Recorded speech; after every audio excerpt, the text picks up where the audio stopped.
brand new edition of the Hockey Happy Hour right here on A2DRadio.com, brought to you by Specialized Physical Therapy. If you got any aches and pains going on, or you just need a day where you can relax, all you gotta do is talk to Dr. Paul Vidal. Make an appointment with him at www.specializedphysicaltherapy.com, and you can visit him at Cherry Hill, Princeton, or Burlington, New Jersey, and he will take care of you, and you will not have any more aches and pains. So go to Dr. Paul Vidal, www.specializedphysicaltherapy.com. And today on the Hockey Happy Hour, we talk about the playoffs, because officially they are happening. We celebrated last week by starting our draft series. We're going to take a break this week because, unfortunately, we do not have Rob on the show with us. But we'll probably see him pop up in the comments section as we go along for the evening. So he'll be here. Hopefully. Yeah. Hopefully. But nonetheless, though, we will talk about the playoffs and Phase 3. And to join in on the festivities, of course, is Matt Sassooni, and the Darkwing, Brian Daly. What's going on, everybody? Yes. And if you see any comments down there that are not from Facebook, Twitter, or Instagram, that's Brodo just chiming in, most likely to send something out to Brian, usually. Usually. Oh, 30 seconds. Okay, you got 30 seconds until he does it. Okay, gotcha. But anyway. All right. Today, like I said, talking about the playoffs, and the Twitter question is, of course, all wrapped up into that. The Flyers. Hey, what's up, Rob? Thanks, Robbie. And it says the Flyers will win the Stanley Cup. Agree or disagree? That is the option open to you all. Pronger's proctologist. Well, he's moving up in the world. What? What? What's up, Prism? Don, my man. What's up, Don? And Don19 saying what's up. All right, then. So today we dive into Phase 3 before we jump right into the playoffs, talk about some of the details that are going on. Basically, here's what Phase 3 is. It's obvious the beginning of training camp, but there are a few little adages in there. There was an opt-in, opt-out officially put out there for all players and personnel and such like that who could get their opt-out in by July 19th. The only one who had an exception to that was Max Domi due to the fact that he has type 1 diabetes. But other than that, though, if you don't feel comfortable at playing, you could opt out before the 9th passed. So obviously that has now passed through. We know who's opted out and we know who hasn't opted out. So we'll let you know who did in a moment. But that's basically the first part of the clause. Secondly, if you violate bubble life, which will then take over after training camp, your team can be fined, you can be fined, and a team can also lose a draft pick. So you could make a boneheaded mistake and go out because for whatever reason you think the NHL isn't watching you. Big Brother's always watching.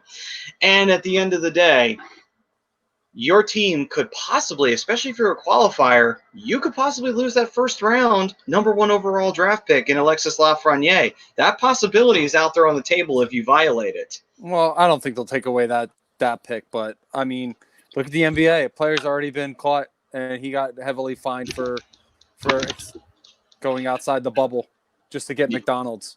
So totally worth it. Somebody's always watching. No, not for McDonald's. Get out of here. McDonald's is garbage. I'd rather eat garbage than eat McDonald's. Let's just put it to you that way. Well, I mean, what's the difference? So not much, really. Hey, man, listen, if the McRib was available, I'm sure that's what he thought was valuable there. Anyway. But somebody's always watching. They'll get you. Somebody is. So that's basically the possible penalties that you could possibly suffer or your team could possibly shoulder if you got caught violating bubble life. So don't do it. That's the key word. Don't do it. Don't do it. And, yeah. So for the players that are opting out, just to give a quick summarization before we move forward, Travis Hamonic has decided to opt out along with Carl Alsner, although Alsner probably wasn't going to see much time on the ice anyway. Roman Polak as well, Steven Kampfer, Shen Bartishi, Mike Green, and the only coach that officially opted out was Mike Kitchen, who was an assistant coach for the Florida Panthers. Yeah, no, Travis Hamonic is opting out for family reasons, which I understand. Family always comes first. And that's the main reason why you're seeing a lot of baseball players opt out and some NBA players are opting out as well. What's up, Pete? Hey, Pete. It's always family first. It's the reason why Mike Trout's considering opting out. His wife is pregnant. Same thing with Zach Wheeler. So, I understand a little bit more. Like these players, like I get it. It's a scary situation, and especially if you're going to be away from your family for a few months, and you're not going to get to see your kids, not going to see your wife, girlfriend, whatever, what have you, and some players just don't want to risk it, and respect. I get it. Just it's a scary situation. Yeah, I mean, I understand. Obviously, if you don't feel comfortable with it, fine. Don't. I understand that, for the players, obviously, who had the option to opt in and opt out, yes, you are technically playing for the Stanley Cup, but at the same time, too, it's like, if you don't want to risk it, I understand. It's like, this is an unusual moment, there's unusual circumstances. People have died from this disease. You don't want to get caught. You just don't. So, yeah, totally understandable if you don't want to participate. Yeah, there was a writer, and I'm gonna keep him anonymous, and I'm sure some of the guys in here have probably already seen it. There's an article about Mike Trout possibly opting out, and I want to make sure I get this right. He said he was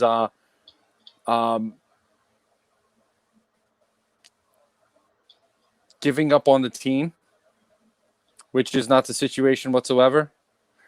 Giving up on the team. Yeah, he said giving up on the team if he opted out. He's giving up on baseball, giving up on the team. I'm like, no. Do you understand the situation? Because I'm pretty sure Mike Trout and Zach Wheeler, before anything was even set in stone about return to play, stated that, hey, I have a family to think about. I have a wife. I have children on the way. I may not play for that reason. And that's, it is what it is. It's respect. It's knowing what your priorities are. Your priorities aren't always baseball. It's a job. It is, and at the same time too, it's just like, I get the fan in you doesn't want to see players not play, but at the same time, you have to understand that's a very selfish way of looking at it at this time. Like, this is not something anybody predicted, and it's not that anybody wants to opt out of playing the sport that they get paid to play and that they love to play at the end of the day. Of course they don't, but because of the circumstances beyond our control, what else are you supposed to do? Exactly. And that's the thing. It's not selfish. It's selfless. It's, like I said, it's knowing what your priorities are. And a priority should always be family first, especially with first-time parents, because you don't know what to expect. True. Absolutely. And also, if, say, the baby comes and the pandemic's still going on, which is possible, do you go to the hospital? Do you stay at home and hopefully maybe you can get a doctor to come to you? You know what I mean? Just because of the circumstances that you're in, like, I can understand him not feeling like, swinging at a baseball right now when his mind's on other things and more worried about, stuff that's way more important than his salary and his, team at this time. These guys are making more than enough money to be Yeah. able to say, hey, listen, I'm gonna take a break. I'm gonna wait till the situation betters itself, and then when everything's back to normal, or whatever normal is going to be when this is all said and done, I'll be there. Yeah. And also, I mean, and to be fair, like you were saying before, these guys get paid so much money, they could literally take a year off if they feel like it.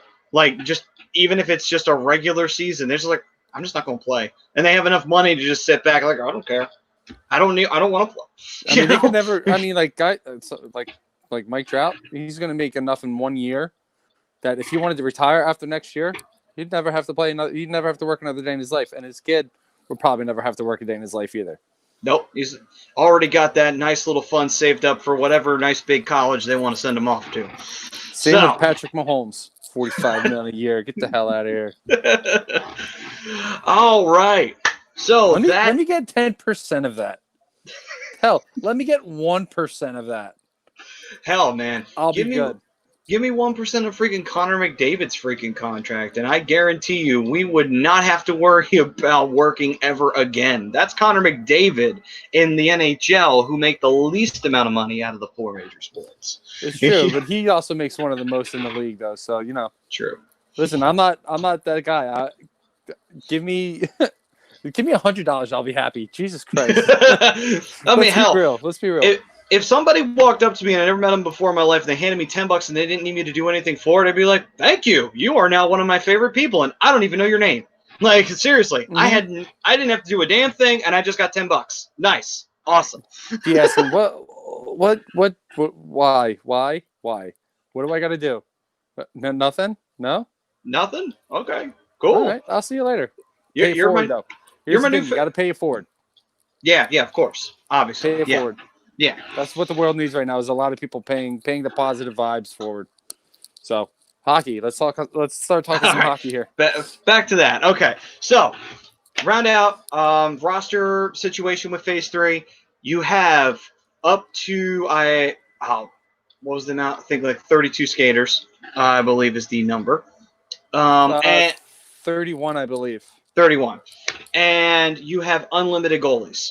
So, conceivably, for example, the New York Rangers, who have 3 goaltenders that are on their roster, 2 of them that have made more of the starts than the other, and we know which one has made the least amount of starts out there.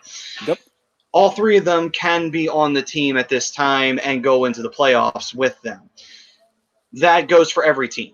So if your goaltending situation is not as stable as you like it to be, don't panic. You have unlimited goalies in this particular go-around of the Stanley Cup playoffs. Expect to see quite a few changes if things don't go the way certain teams are expecting them to. So let's say, for example, Montreal goes down like 1, maybe 2 games down early. Don't expect to see a new goalie in there for Game 3. I mean, obviously you're going to expect that anyway, but the qualifying round is nice, especially in the round robin where you can work with things, especially if you're one of those top seeded teams that are expected to manhandle your opponent. So hey, Greg, expect to see, especially in the round robin, like I said, expect to see some teams working things out, and I know the Flyers are going to be one of those teams. Yeah, definitely. And obviously, we're going to rock with Carter Hart, but, obviously we'll have Elliott behind him. And then, who knows, maybe we'll have another goaltender available to us at this time. I mean, I don't know if you want to use one of the prospects right now from the Phantoms, but it'll you probably definitely wind up being Alex Lyon, to be completely honest. Yeah, that's probably who it would wind up being. But with that being said, though, that's pretty much the main highlights of Phase 3. That's the most thing. There is prize money available to guys who do participate, but it's so minuscule compared to their salaries that it doesn't really matter. But Greg's saying, I agree to the poll. We're going down Broad Street parade time. I hope. What's funny? I think they could, and here's the reason why. Not just because of how well they've been playing. No fans in the building, and you can't have anybody at the parade. This would be the most ironic time for Philly to win a Stanley Cup. True. You're right. Watch, the Phillies will win the World Series, too. The Phillies won World Series with people in the stands, so that's a good thing. That's true, they did, but, it'd just be ironic. Like, it figures, 2 Philadelphia teams start winning, and there's nobody there to win. Man, the Eagles won the Super Bowl, too? We can't even be there? All the Philadelphia teams, the Sixers even go on to win a championship, and it's like, nobody's here. That figures. All 4 teams start winning when nobody's there to watch them. Right, everybody. It's a sweep. Philly wins everything. Nobody can be there. Hashtag City Champs. Let's go. Hey, Greg say, screw that. I'll be the first. Yes, I will be too. I'll be there with you, man. I won't even be wearing a hazmat suit either. I will be. I don't give a shit. I don't care. As long as I'm there, that's the important thing. I'll get one custom made, too, with a giant Flyers emblem. You don't even need to. Just spray paint it. Yeah, true. I'll spray paint it orange. Spray paint the whole thing. Yeah, I'll spray paint the whole thing orange. And I'll make sure that it's like the brightest orange I could find, so that way if someone was looking overhead on a aerial view, you can easily Oh, pinpoint there's me Maddie. out. There's Maddie. Yeah. And Brodo's saying Greg's parade will consist of him walking down empty streets screaming. Oh, all right. Speaking of parades. It's usually my parade, so, it's all good. Speaking of Whatever makes you parades. happy. Yeah, sure. Whatever floats your boat, right? Right. Speaking of parades, we'll find out which team will have a parade by the end of this year, and we will see who truly does have the best opportunity to win the Stanley Cup this year. Stanley Cup. Yeah. Yeah, in air quotations, Stanley Cup. It's not really Stanley's Cup. No one knows. Sorry, I got carried away with the Yeah. finger quotes. So, we begin our playoff breakdown, and we'll start with, let's talk about the top 4 teams. And the only reason why we should get them out of the way first is because they will be playing alongside the qualifiers as well, but they'll be fighting for playoff positioning, making it one of the few years the President's Trophy winner may not be the number 1 overall team in the bracket. Well, let's do this real quick. Before we jump into that, let's go over some of the dates real quick. Sure, go right ahead. So on, I believe, July 28th is the start of exhibition games. So I believe the Flyers will play one. All the teams in the playoffs are going to play one game between, I believe it's July 28th and July 30th. So everybody have a game. They'll all be televised. Thank God. Cool. Flyers will play the Penguins on July 28th. So they got the opening night of the exhibitions. Of course they August, do. Of course we know August 1st is the start of the whole tournament in general. So qualifiers, round robins, August 1st. Couple dates in mind, or a couple games off the top of my head. On August 1st is Flames and Jets, Blackhawks, Oilers, Panthers, Islanders, Rangers, Hurricanes, Canadians, Penguins. And on August 2nd, we got the round robin tournament beginning. And opening round is Flyers, Bruins, and I think there's one other one. Let me look here real quick. Nope, that's the only qualifier on that day, or only round robin game that day. So Flyers, Bruins are August 2nd, so they'll open up that night. And yep, after that, the rest of this stuff is pretty much tentative, minus the first round. First round begins on August 11th. Second round, and tentative essentially being if the games don't go best of 7, obviously the dates are going to change. Around August 25th, round 2 will start. Around September 8th, the conference finals will start. Stanley Cup finals will run from as late as September 22nd to October 4th, not August, October 4th. And that'll wrap everything up in time for the draft on October 9th and 10th. All right, then. So that is tentatively what the schedule is for the postseason. Real quick, Greg, he can't just do that. He's going to get locked up. People are going to think he's an escaped convict. Not really. I mean, when you look at me, I don't think you necessarily look a hardened criminal. But anyway. Hey, they don't always look like a hardened criminal, I'll tell you that. That's true. And Kirk Tyler Cooper Jr. saying Ryan Brodo's parade will be him walking down Broad Street screaming 110%. That's right. What's up, Kurt? My man. Hey, Greg saying, I can't wait for the games to start. Games at 1, 2, 2, 4, 6, 8, 10 p.m. between the two cities and time zones. Gotcha. That would be 12, 2, 4, 8. Not 1, 2, 2. 2. All right, so let's get into the matchups here. Obviously, we were talking about the top 4 seeds in each conference. The 4 for the West is currently the St. Louis Blues, the Dallas Stars, the Las Vegas Golden Knights, not the Vegas Golden Knights, get it right, and the Colorado Avalanche. And then we have on the East, Boston, Philly, Tampa, Washington. So how it's going to break down on the East, from what I remember seeing earlier, Philly plays Boston first, Capitals play the Lightning, and then the Flyers will play the Lightning, Capitals will play the Bruins. Okay, and then Flyers, Capitals, Lightning, Bruins. So that's Okay, how so that's going to break down. So you face your division rival last. Okay. That's just how the seeding worked out. 1 versus 4, 2 versus 3, and then just kind of go that way.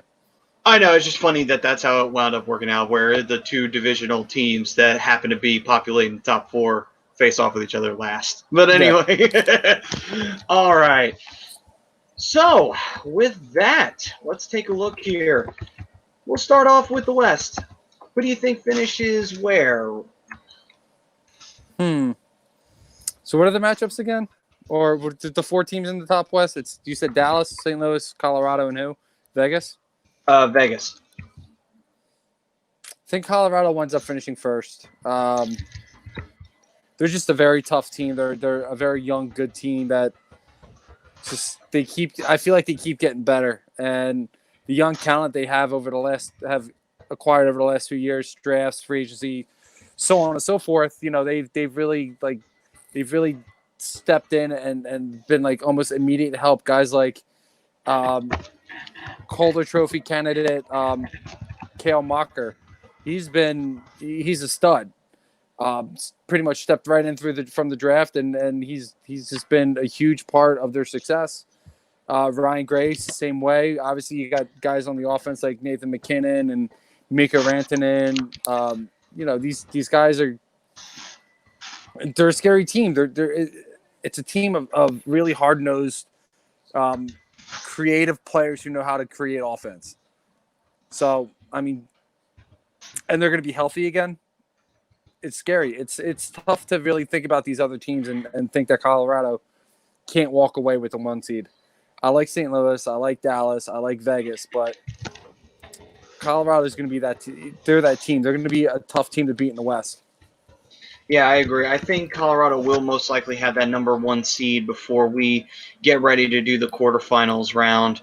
2nd seed, I think St. Louis will probably wind up in there. I think that they'll probably be able to outdo Dallas, but I think there'll be close matchups between the 2 of those teams. Vegas, I can see St. Louis beating Vegas. Vegas' goaltending situation, albeit though they did trade for Lanier, and they got rid of Malcolm Subban, which is and he being a much more viable backup for Marc-Andre Fleury. I still think that, if Fleury's on his game, it'll be tough. But if he's not on his game, then you got to rely on Lanier. So I think with that goaltending situation, I pretty much see St. Louis outlasting them, and the only team I see them taking an L against is Colorado. Yeah, I could see that. St. Louis is a good team. Defending Stanley Cup champions. They're really flourishing under Craig Berube's system, and again, they're another team that's gaining some of their studs back. Vladimir Tarasenko has just been cleared for practice, so he's coming back as well. So you got to worry about him. Dallas, I'm still not completely sold on their defense, but offensively, we know what they are. Tyler Seguin, Joe Pavelski, Corey Perry has shown signs of his old self. Great role players like Andrew Cogliano stepping in and really making a form of an impact since being traded there from Anaheim. But like I said, I'm not 100% sold on their defense. I like Miro Heiskanen, and that's pretty much about it. Like Klinkhammer is he's a fairly good defenseman as well. What's up, Chrome, my man.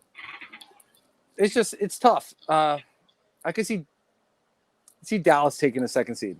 I could definitely see that. Just upsetting St. Louis. So you see Dallas hopping over St. Louis and taking the 2nd seed? Yeah, I think you see St. Louis come down to earth a little bit. They are lined up to do something that's very hard these days, and that's repeat as a Stanley Cup champion. And you just typically don't see it. I think if they wind up being a 3 seed, they have a good shot at getting to the Western Conference Finals. But if they land in a 1 or 2, I don't know how far they get.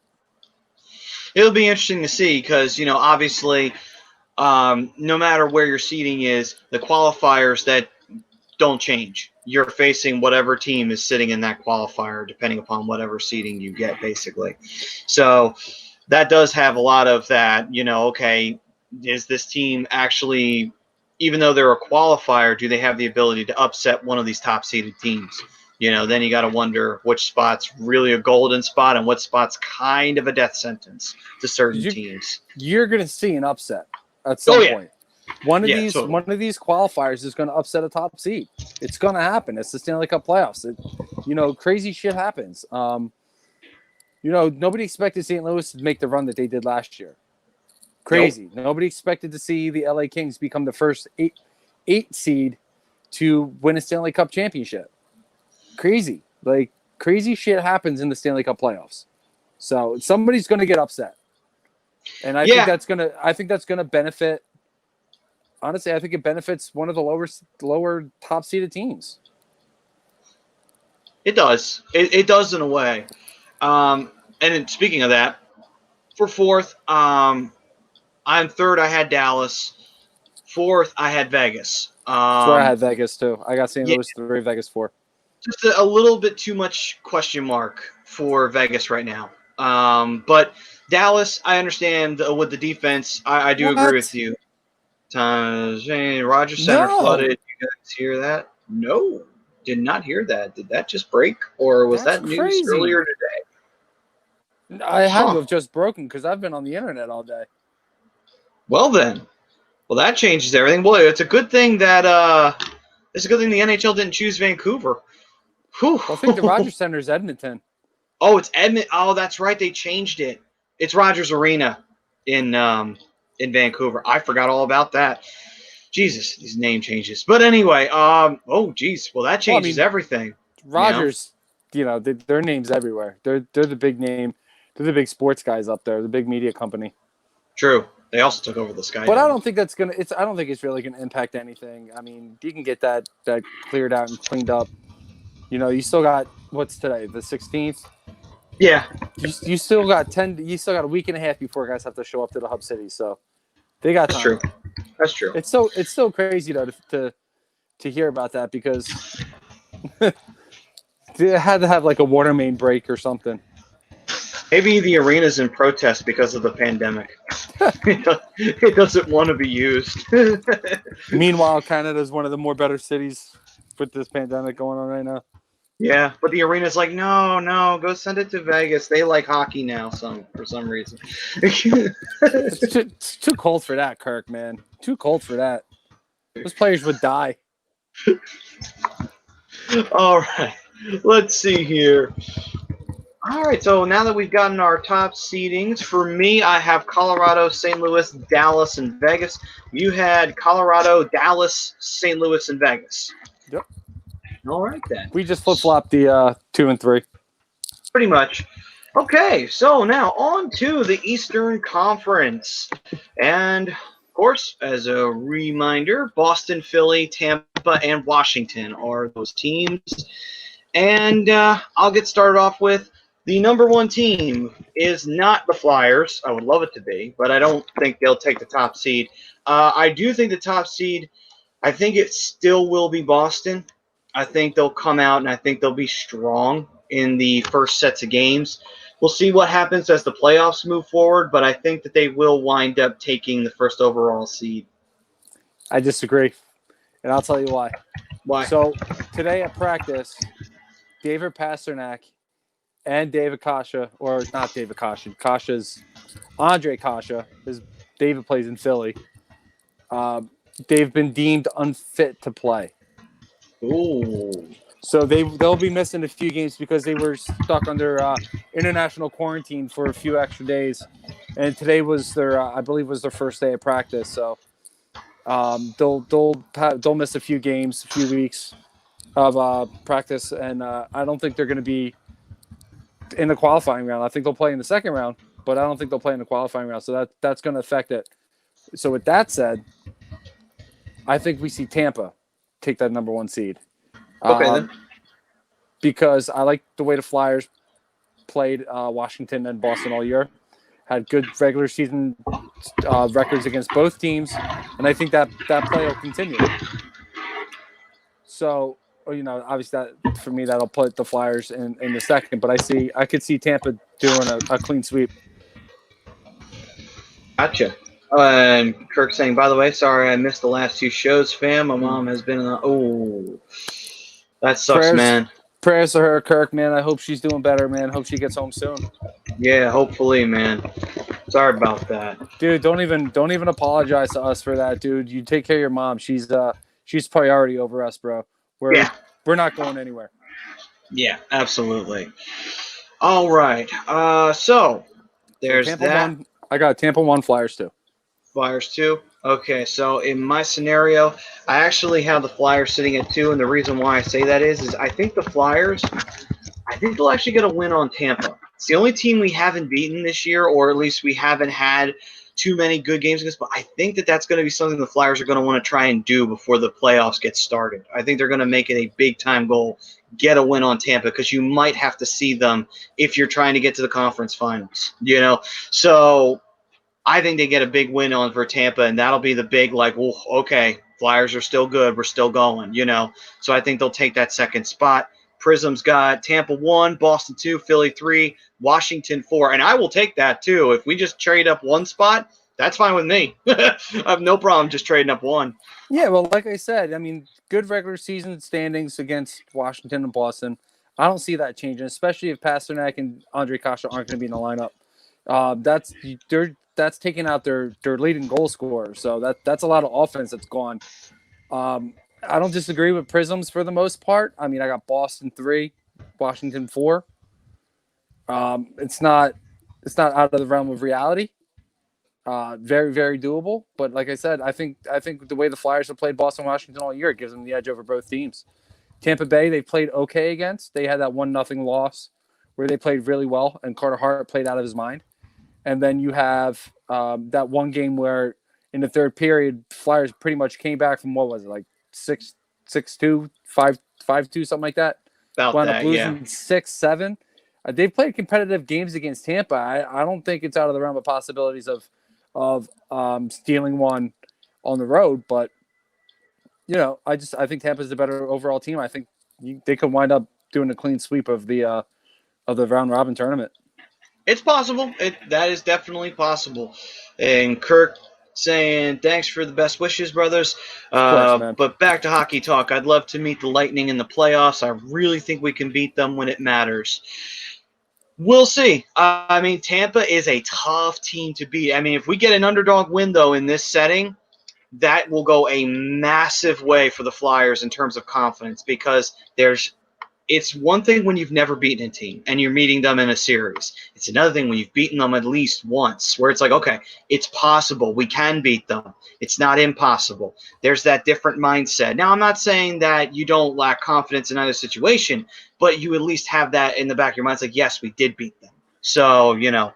And Prism saying, I just trust Tuukka to be Tuukka. I expect Boston to win 2-1, 1-0 type games. That's very possible. Of course. Yeah. But like I said, you know, no pasta. That's huge. That's going to be huge. And wait, is it no pasta on the ice and no pasta in the food in the catering? I'm sure they'll have pasta in the locker room because they're going to need that energy. They need those carbs. Oh, okay. Because that's the case, they're going fourth if they don't have that. But anyway. Yeah, right. To jump back to Tampa real quick, you know, we've seen it before. You know, teams dominate the entire regular season. We could say Tampa Bay from what was it, last year or 2 years ago? You know, they wound up being President's Trophy winners and number 1 seed pretty much in the entire league and get swept by Columbus.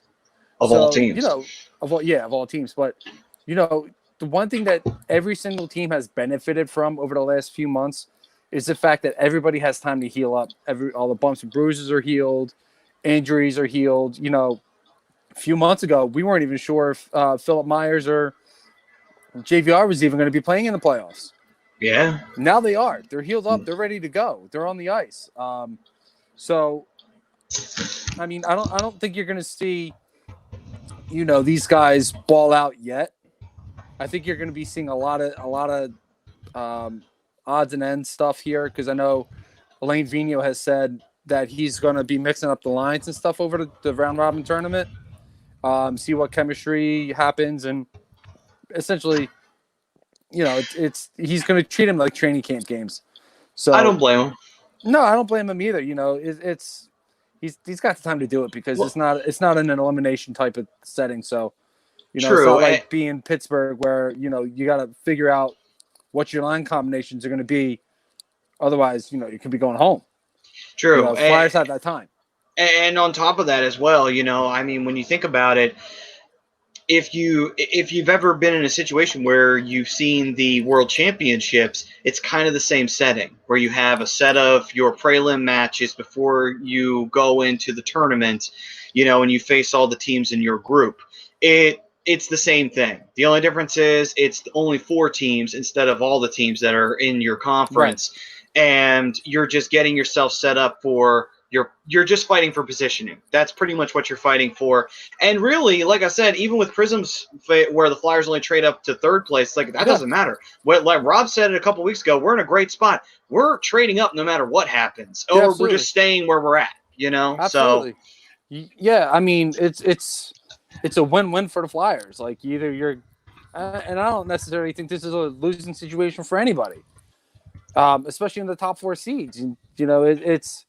It's going to be treated like training camp for these top 4 teams on each side. And, they're going to be playing preseason games, but it's not going to be the same. These games are going to be to pretty much essentially just kick the rust off. And come August 1st, it's go time. Yeah, absolutely. And with that, we have our looks for the top 4 teams in the East. Mine was Boston, Philly, Tampa, Washington. Brian, what was yours again? Tampa, Philly, Boston, Washington. Gotcha. So we just traded 1 and 3. Yeah, and for Washington, I don't know what's going to happen with them. I mean, the break may wind up benefiting them at the end of the day. Because of the fact that the team was kind of stuttering there a little bit towards the end. But maybe this break helps them, and they can kind of rally the troops around Ovechkin and everything and get going. But I think the loss of Barry Trotz hurt them in a lot of ways because they don't have the same system that they had. And also, I feel like maybe Ovechkin hasn't slowed down at all, but I feel like the team is kind of taking a step back a little bit. I mean, yes and no. They're an older team. They're not as young as they were a couple years ago when they won the Stanley Cup. But there's still their window to win is still open, and they have bought into their coach's system. And yeah, it was a dick move by Trotz to win the cup and walk away and go to a division rival. But yeah, Washington is still a good team. Braden Holtby's, still a solid goaltender between the pipes. The defense is still pretty solid. And their offense hasn't changed a bit. Their offense is still pretty much, it's a well-oiled machine at this point. Being led by Ovechkin and Nicholas Backstrom, TJ Oshie. Jacob Vrana has been a good young addition to the team as well. But yeah, I mean, they're just an older team. I think their age is starting to catch up to a couple of the players a little bit. And, I still expect them to make some noise and be, a pain in the ass come, when the first round begins, August 11th. It's still very possible for whatever team's going to wind up drawing them. So, effectively, let's take a look here at the qualifiers here. Let's see here. We'll start with the West again. So we'll swing over to Calgary versus Winnipeg being one of the qualifying matchups that we have. Oh, wait a minute. Hold on. Let me double check that because everybody's got all these millions of brackets here and not all of them are completely accurate. Okay, yes. No, you're right. Right. Yeah, you're right. Calgary and Winnipeg. Okay, good. All right. Calgary and Winnipeg.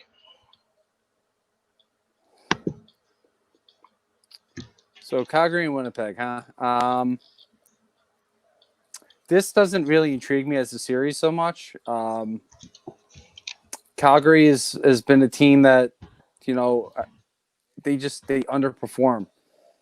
They underachieve. They're a much better team than the record shows, and they have so much young talent and just can't seem to figure out what to do with it. I mean, I love Sean Monahan, Johnny Gaudreau.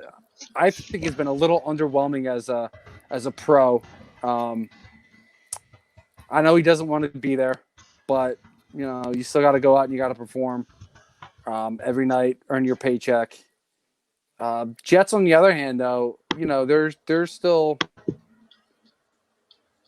I feel like they're kind of on a bit of a decline.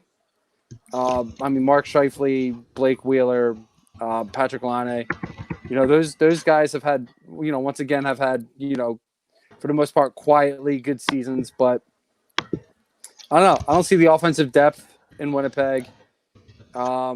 Defense hasn't really been much better. And they did lose several players, which didn't help them. They did. They lost Tyler Myers to Vancouver. They lost Trouba to the Rangers, and they lost one other. I can't remember who it is. I think it was Ben Shabbat went from Winnipeg to Montreal. Yeah. So, that's three key pieces to your defensive pairings, and it's a huge hit. But this is an underwhelming series to me. It just sparks no appeal. But I do think the Jets win it. Yeah, I'm going to say the Jets probably win it too. I think Calgary at least takes a game, but I think this does end as a 3-1 win for the Jets. I think they do win it in 5. 5-4. There's more offensive weapons in Winnipeg. Like I stated earlier, Blake Wheeler, Mark Scheifele, Patrick Laine, Matthew Perreault's been a good middle six player for them. Calgary, on the other hand, you have Johnny, who's kind of been underachieving this year. Sean Monahan. You have Michael Frolik, Michael Backlund. I mean, those guys aren't like, A-listers, but no, but also they lost Smith in goal, so he's in Edmonton now. Yes, that doesn't help their case. David Rittich has played well in net for the most part, but they, like I said, for some reason Calgary always seems to underachieve. They have a good roster. Look at last year. They absolutely just laid an egg against Colorado. Yeah. And they were one of the. I expected them to be a semifinalist. Was it semifinalist? Quarterfinal? Yeah, semifinalist in the playoffs last year, and they couldn't even do that. They're a team of underachievers, and I think they need a head coach that's gonna, bring out the best in them. Obviously, Bill Peters wasn't that guy; he brought out the worst. Guy, I don't really know. Yeah, I don't know what Calgary. Like, they're just. Winnipeg is just going to want it more. I could see Lavi possibly going there. I think he might be possible. And if he does, that would be huge for their offense. Oh, absolutely. He demands, I don't want to say perfection, but he demands a lot out of the offense. And, I think he could definitely bring out the best in Johnny and Monty and, guys like Michael Backlund, who I believe is going to be a free agent at the end of the year. But yeah, I actually heard Lavi was in line for the Devils job before they gave it to their interim head coach. Yeah, I heard about that. Yeah, that was crazy, which would have benefited the Devils hugely there. What's up, Brinkman? Hey, what's up, Rob? He's saying Colorado is going to win the West. Yeah, I can't disagree with that. They're too good. There's really only, one other team that you can think of that could compete with Colorado right now, and that's St. Louis. And well, he's a candidate. He's a candidate there, Brinkman. Should he win? Yeah, probably. He's done a great job with his team. The team's bought into his system, and they're playing for each other. They're not just playing for, themselves. He's bringing out the better qualities of the leadership in the locker room, and that's huge. It's huge. Anyway, go ahead, Matty.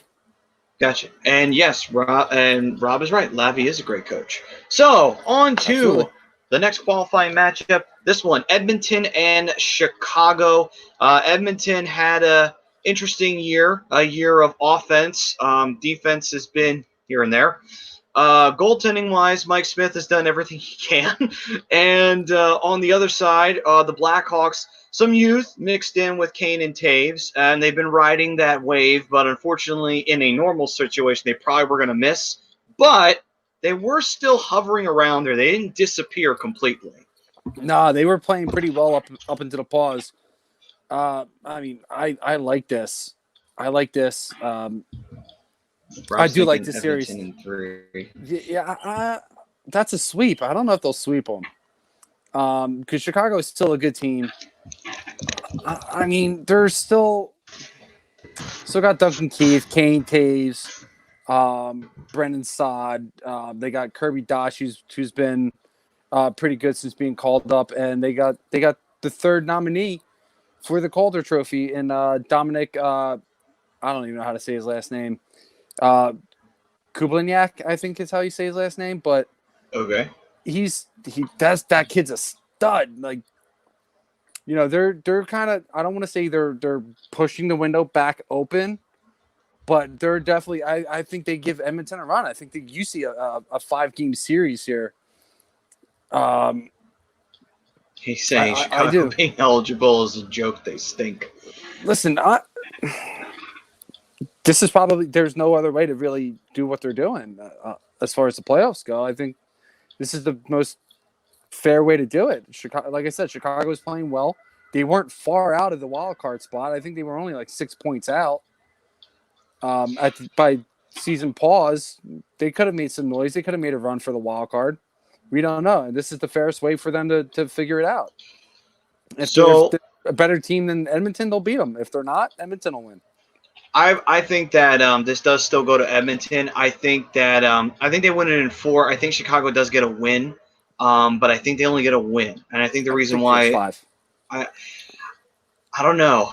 It depends on how their defense. If Chicago's defense plays like like the vets play well, and the youth plays well, okay, it's possible. And if goaltending holds up, then they could push this to the distance. The question is, though, will the defense hold up against the offense that Edmonton has? Edmonton, their defense is questionable at times, so it's possible that Chicago can take advantage of that with the offensive weapons that they have. It's going to be a bit of a shit out of a series. I mean, the series is going to come down to goaltending. We know pretty much it's two pretty high-powered offenses. Obviously, Leon Draisaitl and Connor McDavid highlight Edmonton. Patrick Kane, Jonathan Taves highlight Chicago. And, two decent defenses. And it's going to come down to goaltending. And I agree with Prism. I think Edmonton does wind up winning the series, but I think it goes 5. I think it goes a distance. All right, then. Next qualifying matchup. Let's take a look here. And he's Prism saying, can't ever count out Captain Sirius or Kane. I've never heard him called that. That's pretty funny. Me neither. That's a good one. All right, let's see here. Vancouver and Minnesota. Hang on real quick. Yeah, Rob, we did talk Calgary over the Jets. I like the Jets over Calgary. I just think they're a team of underachievers. I think the Jets are better. This is one of those years that I think if Calgary could press the skip button, they would. It's not been a good year for them at all. And Rob saying, I also think Toronto disappoints again. I'm not giving my answer to that away yet. Well, you're gonna have to listen in and find out what I think. We'll get closer. We'll get to the Eastern Conference in just a moment. But on to Vancouver and Minnesota. The Minnesota Wild, they have had plenty of injury problems, so many that I don't even really remember when Zach Parise was actually healthy. And last year, most of this year, he's not back to his old self, but he's getting there.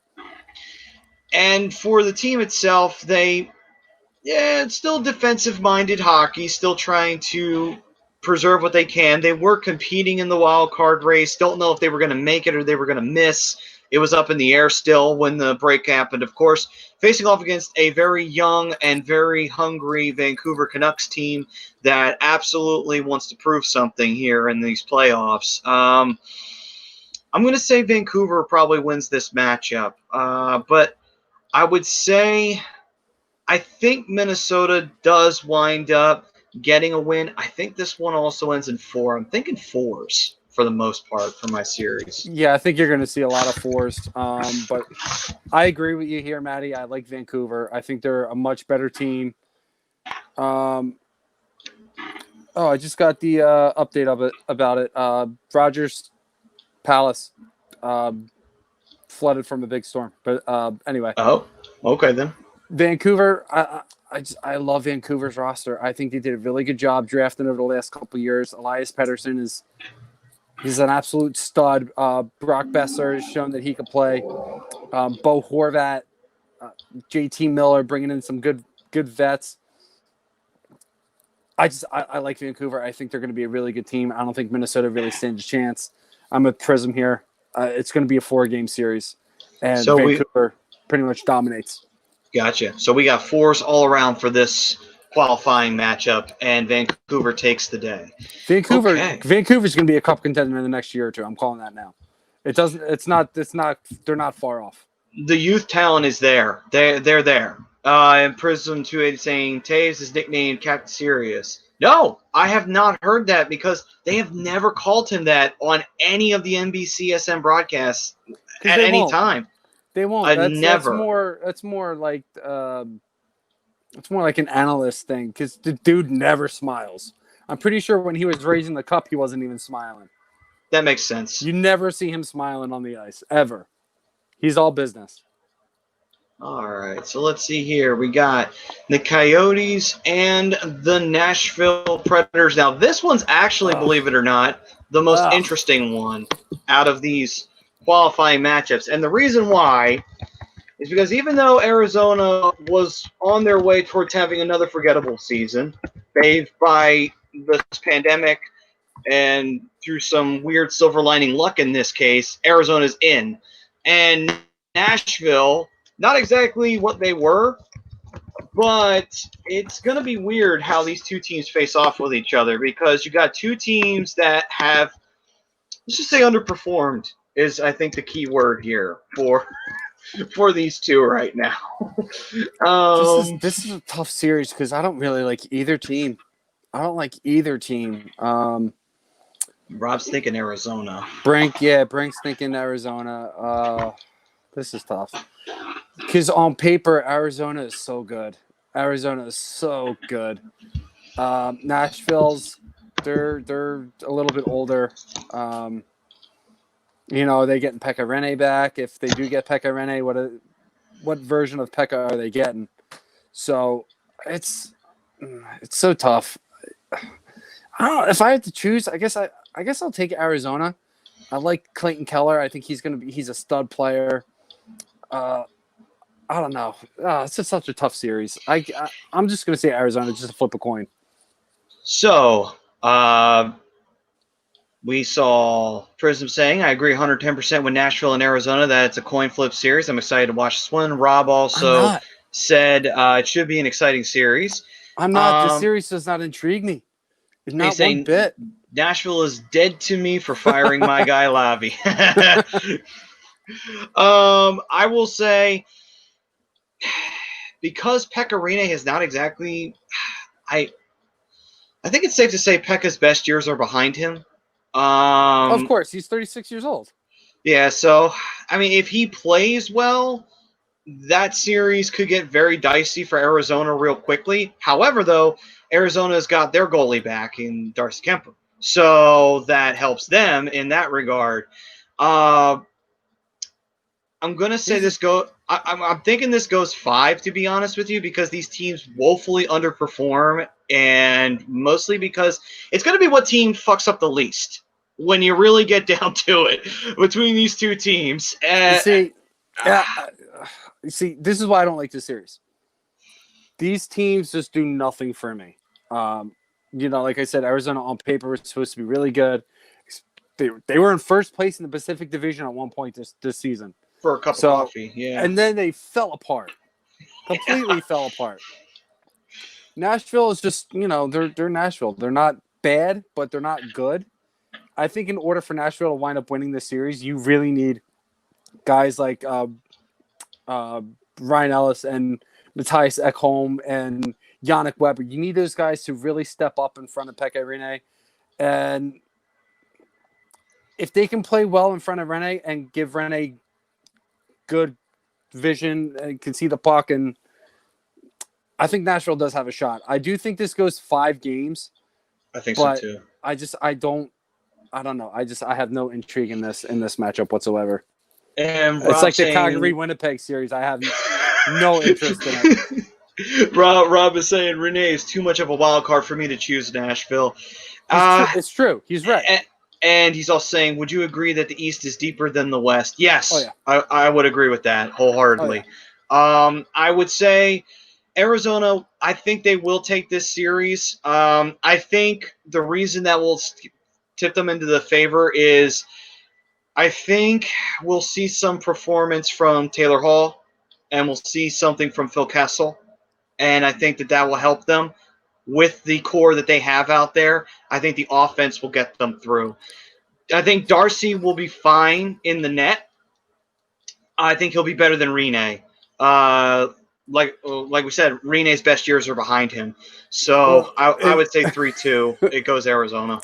It's funny because I just thought of the perfect analogy for this Arizona Coyotes team. What? So they're the Cleveland Browns of the NHL.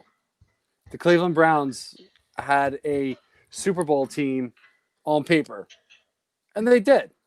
OBJ, Jarvis Landry, Baker Mayfield, Nick Chubb, great, pretty good defense. You know, they were set up to succeed.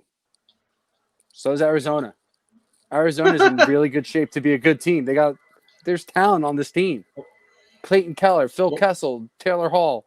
I'm blanking on another big one, but Ekman Larson. Ekman Larson, but I was talking offensively. But okay.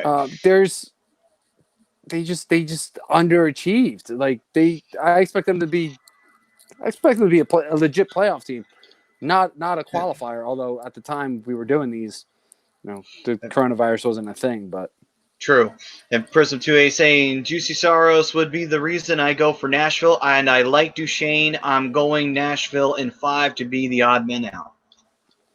I don't know who I'm going to pick. Like I said, I literally just flipped the coin to Arizona. So, I mean, this is a series that can go absolutely either way. And to put it in, by the way, with your analogy of the Browns, they have at least one color to match the color scheme. Well, they have two. They have white, and they have that shit brown that they use for their uniforms. So there you go. I kind of hope they go back to the Kachina jerseys next year. I think they're planning on it. They better, because those jerseys are so kick-ass. Those jerseys are, number 2 on my list. Yeah. So I guess the Nashville Predators, since their glory days have passed by them, are they the Bengals now? Of the NHL? No. I was just going with a division rival. No, I don't think so.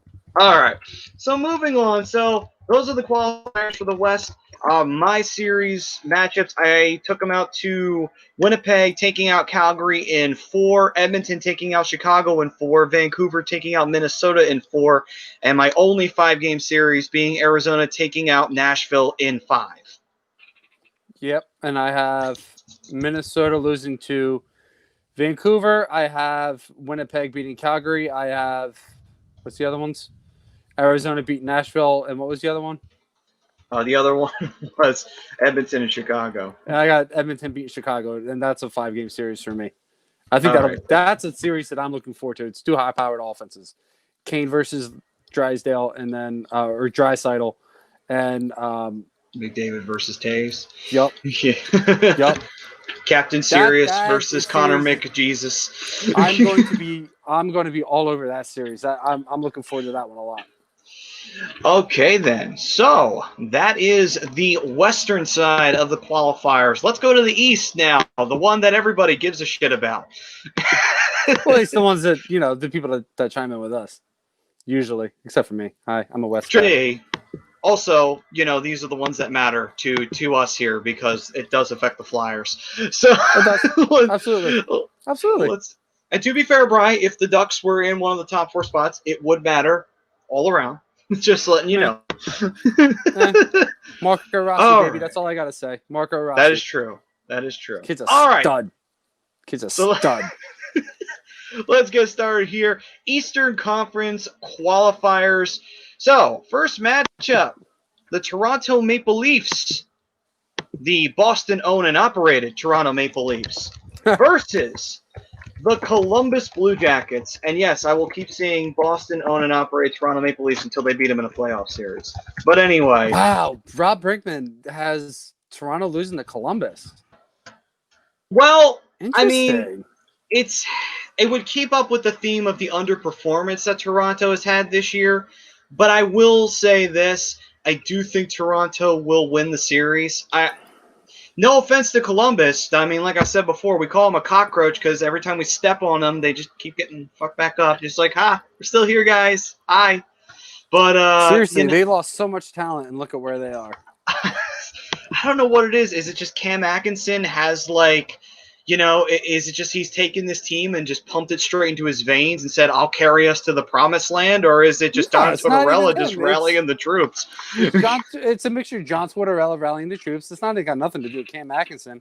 It's Nick Foligno that's the voice in that locker room. He's That's the one that true. wears I the forgot. C. So, and Yeah, then you that's got true. Seth Jones. Seth Jones that rallied that defense, and we know John Tortorella is a great defensive coach, and it's another team that's bought into the system. Yeah, here's the thing, though. Good defense in front of your goaltender, at least a good goaltending. Here's the thing, though.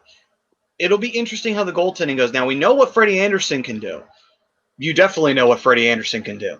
And and Elvis has shown us, okay, he might be the guy who replaces Bobrovsky out there. We'll see what happens next year. But for now, he's been pretty damn good for the most part for He's been Columbus. good too, but you know what? Korpisalo's been pretty good as well. Korpisalo as well. They've been rocking that tandem all season long, and they've been successful with it. Yeah. So this is another series that's kind of intriguing to me because you don't know what Toronto team you're going to get. Like Rob Brinkman was saying earlier, he thinks Toronto's going to be a disappointment.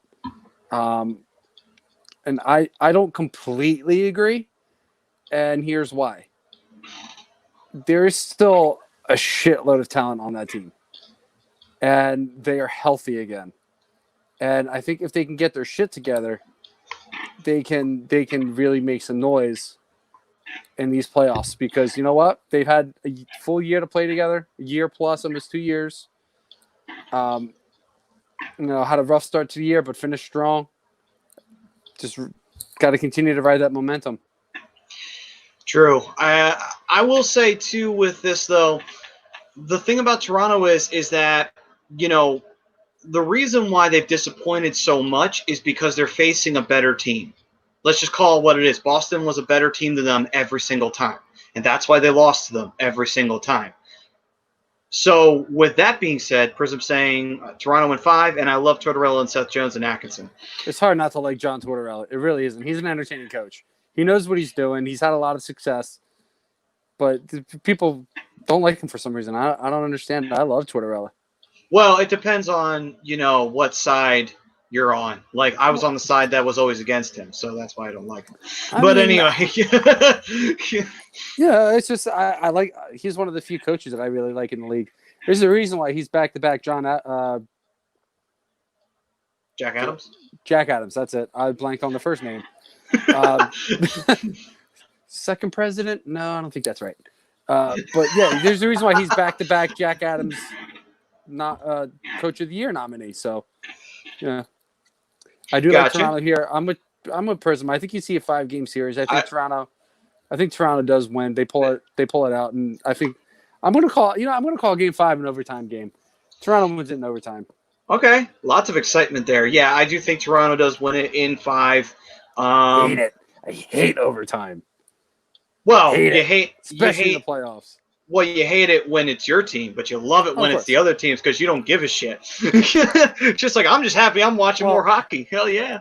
Well, it depends on which game I'm watching. If it's a West Coast game, I hate it because I'm usually up until 3 or 4 o'clock in the morning, and then I'm cranky when I get up for work. That's a good point. I did remember. I remember I had to get up at 4 the next day for freaking 4 a.m. in case anybody wanted to define that. But I stayed up and I watched the Ducks face the Blackhawks in an OT game. That was not a smart move on my part. And I really wanted the Ducks. I was angry. After that one. To win. Yeah, you weren't the only one. I'm sure. Oh, and Prism 280 saying Tortorella reminds me of the coach of the good series. What's up? That was the year they were both in the Western Conference Finals, wasn't it? Yeah, I think it was that matchup. Yeah, I think Bruce was still the coach at the time out there. Nah. Yeah, those were the dark times. No, those were the good times. We went to freaking. I feel like we went to the Western Conference Finals. Two out of the last 3 years, Bruce Boudreau was there. So Yeah, true. Whatever. I mean, if everything had gone well and Anaheim had won a couple of those Game 7s, who knows? We could have been talking about a 2-time or a 3-time Cup champion, possibly. I'll take 3. I mean, seriously, you guys had the talent. Shit, I'll take 1. So I would have taken 1 out of all that. Got nothing. Well, you got 1, though, in 07, so you can't really go too far. 13 years ago. That's 13 years ago. I'm not going to be... that was a team that was set up to win multiple, and they walked away with nothing. A lot of division Get out of here with that. At least you got 1 in 2007. 13 years ago. You better knock your shit off, Maddie. So let's see here. Next qualifier, we move on, and it is Pittsburgh versus Montreal. I don't really see this as much of a series. No, I don't think so. I see the Penguins winning this one. I actually see this being a sweep. As much as I think Carey Price will play really well and try as best he can, I just think Pittsburgh it's going to be real hard for Montreal to handle them. And Price will do everything in his power, but I don't know even if Price is at the top of his game, if Pittsburgh's offense is going, it's very, very hard to. He really is. Well, here's the problem, Maddie. And it's a big problem. You're not getting much offense out of Montreal. Carey Price can't do everything. So you got to not rely so much on Carey Price. You got to start looking, okay, where are they going to get the goals from? How good is her defense really to really shut down Malkin and Crosby and the rest of the Penguins crew? There's nobody. Jordy Benn's an okay defenseman. You're not. You have. Daniel Barkley saying Pitt will win it in a full 5-game series. I don't think that. I don't think that's going to happen. But then again, a lot of people don't realize that it's a 5-game. It's a best of 5. It's not a best of 7. So maybe he's saying they Montreal wins 1 in a best of 7. But I don't know. I don't like. No, I can't see Montreal being able to compete and hang. I think it's a 3-game sweep for Pittsburgh. Yeah, it's gonna be a cakewalk. I mean, Montreal's just not good. You want to talk about, like Brinkman was saying, this team stinks. No, Montreal stinks. Montreal stinks. All right, so Dan's with me. It's a sweep. 3, gotcha. So he's with me. It's a 3. So, this team there's some good players here and there, but they're not ready. They're not ready for this.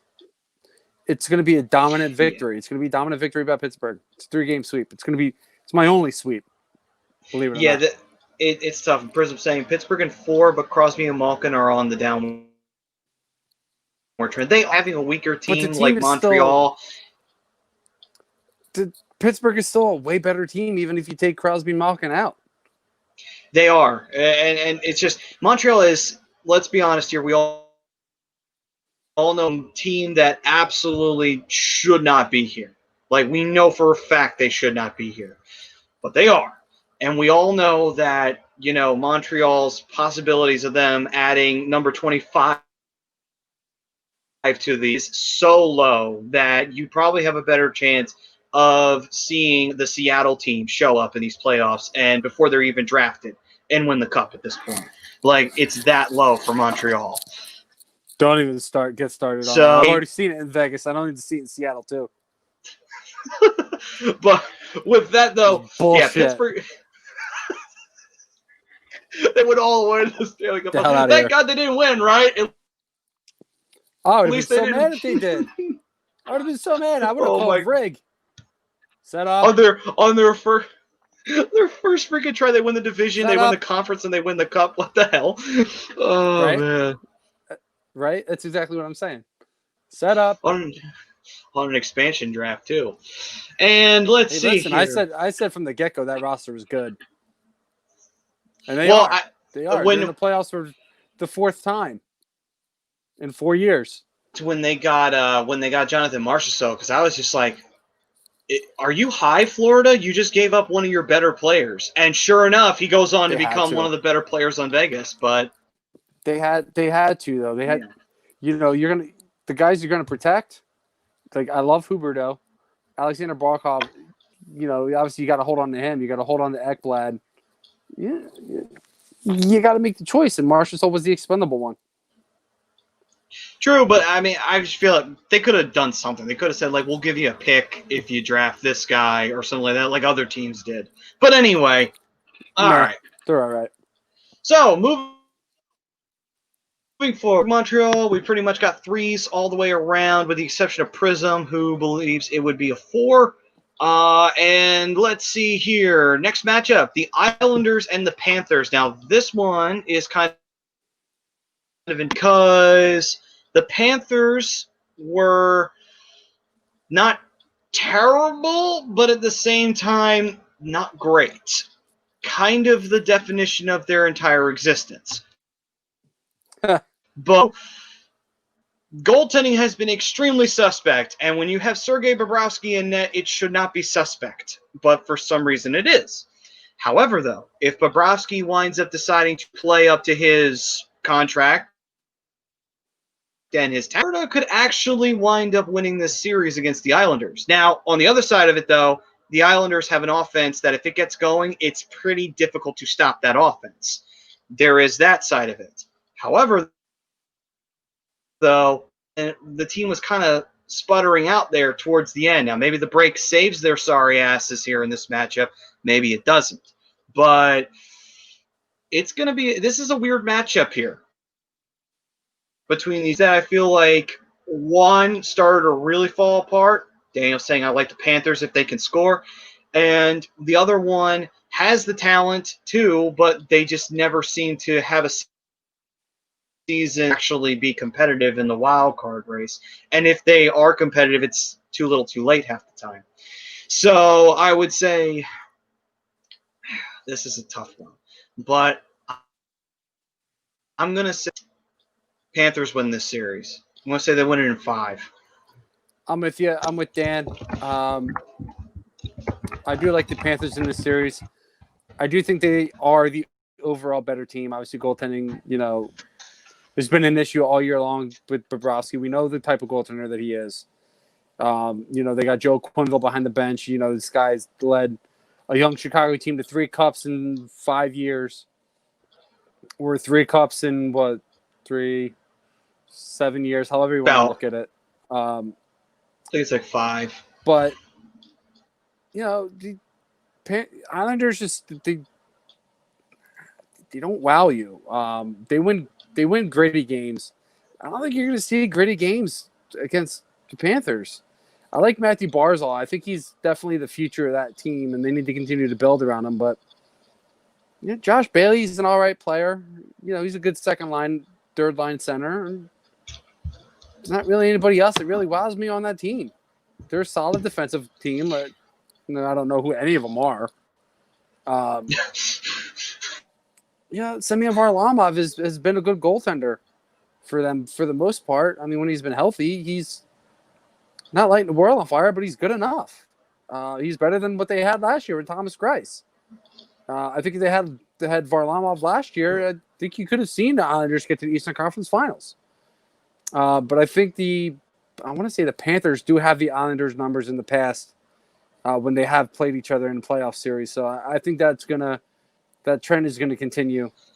I do love the team that Florida has. It's another team on paper. They're way better than their record states. Aaron Ekblad is one of my favorite defensemen in the league. I think you see them really take that next step, and I really think they amp themselves up. And I could see Florida, making quite a bit of noise, despite the regular season that they had. All right, then. Got you on that one. And it does make sense. Florida, we've been waiting for them to finally take the next step. We thought it was going to happen when Quenneville showed up, and we thought, okay, now they've got Bobrovsky, so they've got stable goaltending. So when the defense decides to take a dump out of nowhere, you got somebody who can bail your ass out, and it didn't go that way this year for them. I don't know what's going on, but with that team, this is their chance to finally say, okay, we do have the ability to compete at this level. We need to prove that now. And also, you can get revenge on the Islanders who ended your last playoff run. But, I would say, yeah, I think Florida will do it. I think they will beat the Islanders. I didn't really like the Islanders towards the end of the year. They just really did not look good at all. They struggled down the stretch. Yeah, I'm with Prism here. Panthers in 4. Like I said, Okay. I like the trend that Florida's in. They have a good team. They really do. They just need to find ways to give Bobrovsky a little bit of support in front of the net, and the offense just needs to find some consistency. They got guys that can score. They got guys that can set up. The talent's there, and I think they're gonna. This is gonna be the point you see them really start to get it and click, because what's one thing Joel Quenneville was always good at, winning playoff games, and I think you see it. I think Joe Quenneville is going to play a huge part in their success in the playoffs. All right, then. So on to our final matchup on the qualifiers in the East, and that is the New York Rangers and the Carolina Hurricanes. This matchup here is another one of those contests that you could pretty much call kind of a toss-up. And the reason why is because both sides have positives and they both have negatives. The negatives for New York is at times the team's so young and so green that and have some veteran presence, but for the most part, they have a terrible time on defense. Don't know why, but they've had terrible moments on defense. Lundqvist, of course, is not the same as he used to be, so they've had to lean on newer goaltending, which hasn't been too bad for them for the most part. But Prince Igor's been awesome.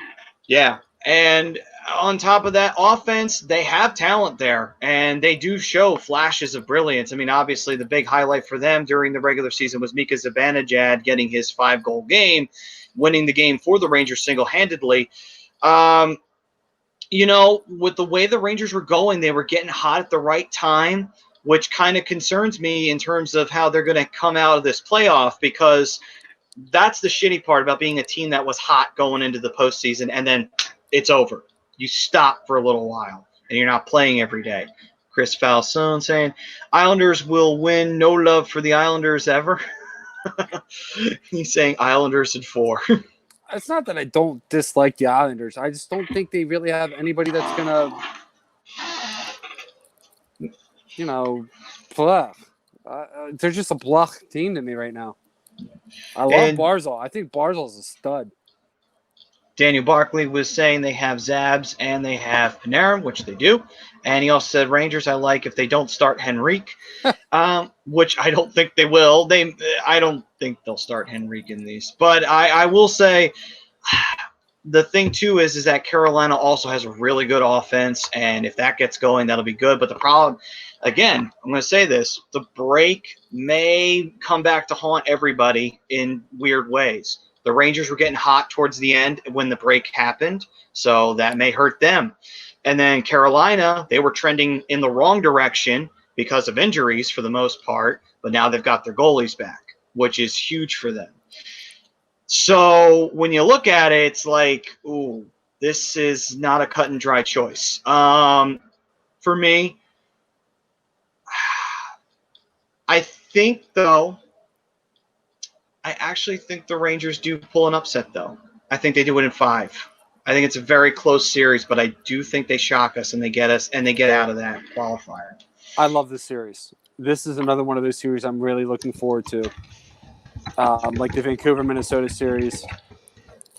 This series here, it's gonna be another one that's high-powered. Because we know what they can do. Both teams can do offensively. Brady Shea is going to be essentially making his return to the Big Apple who's being traded at the deadline. Sami Vatanen, who is another one who was traded from the Devils to the Hurricanes at the deadline. He's going to be healthy as well. One of the things that I guess Carolina thought was their weak point was defense at the deadline. So they brought in a couple of names. So you're going to see those guys, start playing a little bit more. But the thing is, I like Peter Mrazek. I think he's played well all year. I like Prince Igor. To me, it's got to come down to the goaltending. Who's really going to step up? And I like Prince Igor. I think he's done a really good job all season long in his spots. And so is Georgiev. But Mrazek has the experience. He does. Neither one of those goaltenders have the experience. So I think that's going to play a huge part. I mean, obviously you got Mika Zibanejad, who's their leading goal scorer. You got Breadman, who just signed that huge contract to go to New York. He's been living up to his contract as well. The Rangers have a high-powered offense. There's no doubt about it. They were a team that was on a 12, winning 12 of their last 14, 11 of the last 13, something like that. Yeah, they were killing it. They were on fire. So, I think I don't think they lose a step. I think the defense plays well in front of Igor and Georgiev. I think we see the Rangers upset the Hurricanes. The Rangers are clicking. They're rolling on all. They were rolling on all cylinders, and I think it happened way sooner than they expected. And it was so unfortunate to see them, finish the way they did at the pause. But at least they're getting a shot, and I like their matchup against the Hurricanes. I just don't think the Hurricanes are gonna have enough to beat the Rangers. Oh, I like him. Sebastian Aho is a good player. Niederreiter's a good player. Who else do they have? I'm blanking on a lot of them. I want to say Victor Rask, but he's not there anymore. I believe he's in Minnesota now. So there's good players there. There's good players on each side. It's going to be a 5-game series, but I think the Rangers take Game 5. All right, then. So, with that is our qualifiers in the East. And the qualifiers that I had were Toronto dispatching Columbus in 5, Pittsburgh sweeping Montreal in 3, the Islanders taking the fall to the Florida Panthers in 5, and Carolina taking the fall to the New York Rangers in 5. I have the same top 2 as you, Maddie, and then I have Florida beating the Islanders, and I have the Rangers beating the Hurricanes. All right, then. So with that, those are the Eastern Conference qualifiers. So we'll do this before we head on out. If this scenario was to play out, these would be the playoff matchups that we would see in the first round. So in the West, if everything held up here in my version, my Western quarterfinals would be at the number 4 slot would be the Vegas Golden Knights. They were due to face the winner of the Coyotes and the Preds. So they would be meeting the Arizona Coyotes. So it would be a desert series between those two teams. After that, I had Travel's not going to be bad for that series if that happened. Well, travel's not going to be bad for anybody. Yeah. Yeah, sorry. That's not going to be a factor at all. Wow. All right. I had a moment. I had a senior moment there. Gotcha. Next up. Force a habit. Sorry. Yeah, I gotcha. It's okay. So the next one I have Dallas. Let me see. Oh, actually, I'm sorry. They have this set up differently. Sorry, 4th seed Vegas actually would face the winner of Chicago and Edmonton. I apologize. So they would have Edmonton. Okay, well that changes everything for Vegas. Oh boy. Okay, so that would be that matchup for me. My number 3 seed was Dallas. They would wind up facing Arizona.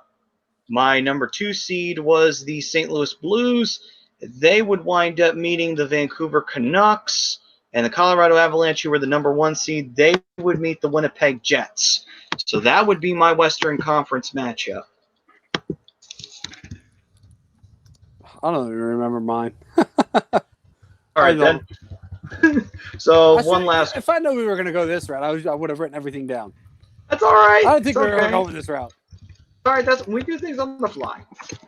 All right, let's see here. So Eastern matchup. Let's see here. It probably won't go this way anyway, so it doesn't even matter what I'm reading off. You watch. Watch it be freaking Washington that wins all 4 games in the East and takes the top seed. I'm not gonna lie, I would kind of laugh if that did happen, and be a little worried. But anyway, so let's see here. Washington, they are the number 4 seed in the East, so they would meet the winner of Pittsburgh and Montreal. Oh, they would have to face Pittsburgh. Let's see here. Next after that. Captain America doesn't approve. Not at all. Of course he doesn't. So number 3, let's see here. My number 3 seeded team was the Tampa Bay Lightning, and they would meet the New York Rangers. Okay, that would be an interesting series. And then my number 2 seed was the Flyers. They would wind up meeting the Panthers. Oh, goody. Last time we faced the Panthers, we lost. Ah, wonderful. And let's see. He likes that one. What's up? He likes that one. Oh, of course he does. Let's see here. Number 1 seeded team, that is the Boston Bruins. They would wind up meeting the Toronto Maple Leafs again. Actually, I hope this plays out that way now. Oh, I would love to see it happen again. Oh, please tell me I'm going to watch Toronto wind up losing another series to Boston. I would cry laughing so hard if that happens. Well, listen, I'm going to be honest with you, dude. It depends on how long Pasta and Kasha are out. That's true. Saying a couple weeks, but a couple weeks from now is qualifying round. So I mean that'll play a huge part. That will. So we'll see. I don't expect them unless they get hurt to miss any time, but like I said, it's a huge thing. Pasta and Kasha being deemed unable to play, or unfit to play. Gotcha. Yeah. But that is basically a demonstration or a demonstration, since I got it wrong at first, of how the playoff system is working this year with the qualifiers. Yeah, Captain America's not happy. It's okay. He's not. He's upset with you. Why is he upset with me? Because you got it wrong. I only got it wrong once. I made one mistake, and he's upset about that? He's slipping you off right now. Oh, he is? Yep. He's a Trump supporter. Anyway, all right. So let's see here. Don't look at me. I didn't say it. So, with that, this is what happens when my nephew leaves his toys around. you have to bring him onto the broadcast. Oh, it's Captain America. Captain America is the man. All right. Should be your icon on your Facebook now. Just Captain America that close, and then your face in the background. Nobody wants to see my face. Nobody wants to see my face, so we'll hide mine. All right. So that'll do it for this edition of the Hockey Happy Hour. That was to show everybody what we got for a playoff preview. We didn't go through the entire thing because we're not doing playoff predictions. Too early to do that. We don't know who's going to be playing who still. So we're only just giving a little preview right now of what's been going on. So with that being said, we thank you all for joining us. We thank our sponsors, not only Specialized Physical Therapy, but we also thank Ambuck Services. And the reason why we thank them is because they can do something that'll make you very, very happy. They can trim your trees, the bushes, clean out the gutters, and fix your deck. And that way, you have an awesome deck, awesome front and backyard. All you got to do is mow the lawn, and they take care of everything else. Isn't that awesome? That's all you have to do. Perfect. And you'll have the best lawns and the best deck in the neighborhood. With that being said, you can give them a call at 856-879-5530, Ambuck Services. We're also brought to you by... We're going to forget. PhillyDrinkersLLC.com. Can't forget Where I was them. going. Yep, Yup. absolutely. Get your merch. Obviously you can't get him there, so we'll get rid of him. Get your merch. You can get your hoodies. Hoodies, hats, T-shirts, show shirts. Love the hockey Mugs. happy hour? Get a show shirt. Support hockey happy hour. Support A2D radio. You can get all your merch there. PhillyDrinkersLLC.com, baby. Absolutely, and new designs are always coming out. So keep your eyes and ears open for them. Tumblers, Because, board shorts. We Yep. got all kinds of stuff. oh yeah, they always said new stuff. 20, 25 A2D items there. Let's go, Yeah. baby. And counting. Let's go. And counting. And counting. And with that, folks, we thank you for joining us for another edition of the Hockey Happy Hour. Next week, we will resume our draft series because the playoffs will not have started just yet, but we'll be getting ever so closer to them beginning. God, I cannot wait. All right, folks. Well, Let's go. thank you. Thank you for joining us. I'm Matt Tsutsui, along with the Dark Wing, Brian Daly, and his special guest, Captain America. Yep. We'd like to thank everybody. What's up? He said he wants to say thank you for everybody tuning in. Okay then. And we thank you all for tuning in as well. Stay safe out there, stay healthy, and remember, stay ready. The playoffs are upon us. Thank you August all. 1st, baby. Peace, love, everyone. We'll see you next week.